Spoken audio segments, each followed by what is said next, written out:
C'est donc notre 4e édition. Le festival redevient un festival en itinérance. Donc on est sur différents villages, différentes communes de la vallée de Chevreuse et aussi aux alentours.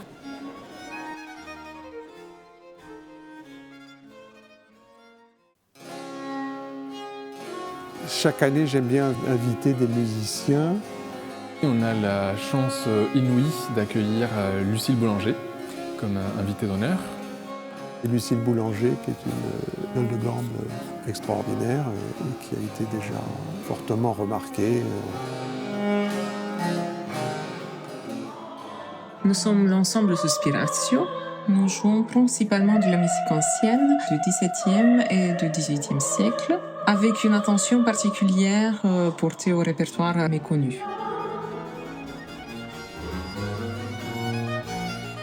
Nous sommes le trio La Ferté. On a eu de très belles critiques, on a été dans la sélection Diapason. On a joué une sélection de sonates de violon et basse continue de Charles de La Ferté. En général, la boîte au moins 150 ans et au moins 25 ans, où il soit resté coupé pour sécher, qu'il soit vraiment le plus dur possible. J'ai fait une conférence sur la construction de ces instruments, allant de l'époque médiévale jusqu'à la Révolution française.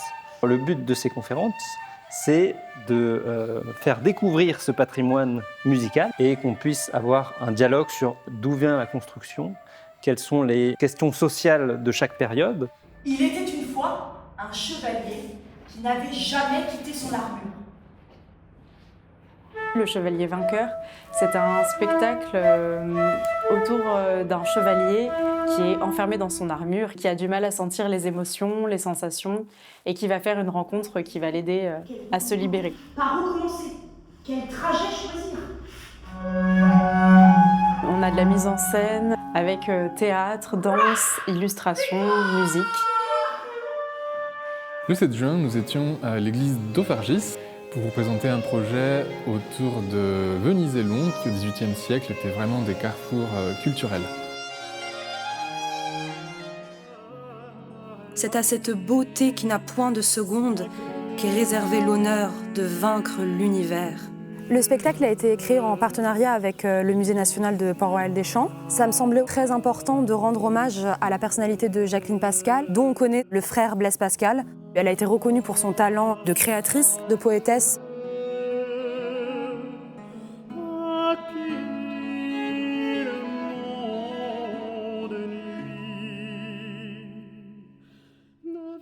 La danse baroque, c'est la danse en gros du grand siècle, du temps de Louis XIV. C'est une danse qui n'est pas facile à apprendre si on veut l'apprendre dans toute sa complexité. Il y a aussi beaucoup de créations que j'ai adaptées moi avec des éléments de langage du vocabulaire baroque pour qu'on puisse les apprendre aux gens en 5 minutes et qu'on puisse tout de suite tous danser et s'amuser. 3 pas en avant, 3 pas en arrière. On va se donner les mains et changer de place.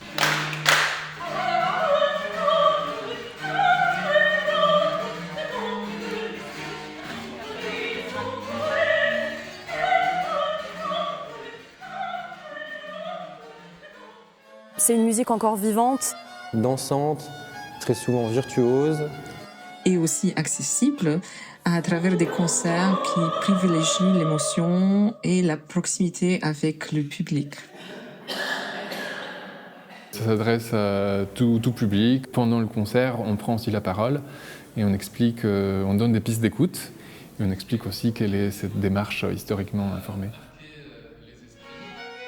On a souvent des enfants qui viennent et qui sont les premiers à mettre beaucoup d'énergie, et puis les parents et parfois les grands-parents. J'avance.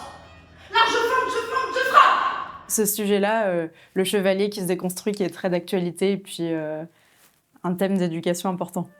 Ça s'adresse au jeune public surtout, mais aux familles de manière générale. C'est pour tous les publics, et aujourd'hui c'était pour tous les curieux, notamment les curieux de la période baroque.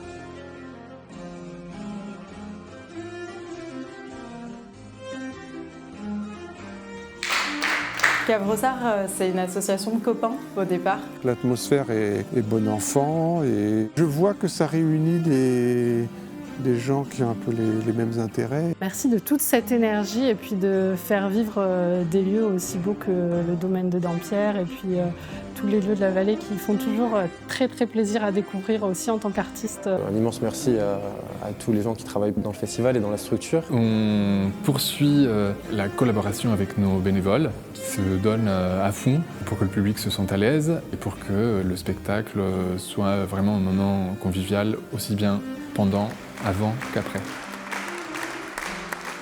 Ça réunit des gens qui ont une passion, des musiciens, mais aussi dans le public, des gens qui aiment profondément la musique, même s'ils n'en font pas.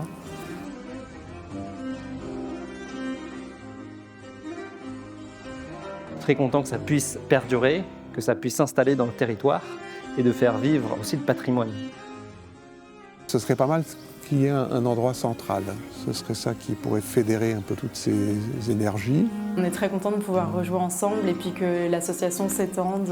J'espère en tout cas que le festival pourra continuer. Il y a tellement de choses à faire encore.